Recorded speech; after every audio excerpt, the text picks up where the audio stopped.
உலகத்துல உபத்திரவம் உண்டு. கிறிஸ்துவுக்குள்ள இருக்கும்போது அந்த உபத்திரவத்தின் மத்தியிலும் நமக்கு ஒரு உயர்வு உண்டு. ஆண்டவர் நம்மளை வெறுமன உயிரோடு இருக்கிறதுக்கு மட்டும் இல்ல, உயர்வோடு இருப்பதற்கும் நியமித்திருக்கிறார். உபத்திரவங்கள் மத்தியிலும் நீங்கள் உயர்ந்திருப்பீர்கள். யானையை பிடிக்க போகும்போது எப்படி இருக்கும்? அது பயங்கரமா இது பண்ணிட்டு தானே இருக்கும். ஆனா அதே யானையை என்னெல்லாமோ செஞ்சு அது மேல ஏறி உட்கார்ந்து போயிட்டு.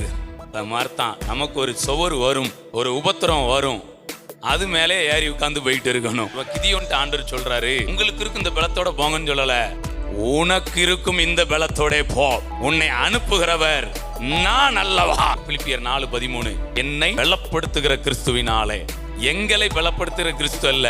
அப்ப ஆண்டவர் தனிப்பட்ட முறையிலையும் நம்மை பலப்படுத்துகிறார். என்னை பலப்படுத்துகிற கிறிஸ்துவினாலே எல்லாவற்றையும் செய்ய எங்களுக்கு பலன் சொல்லல,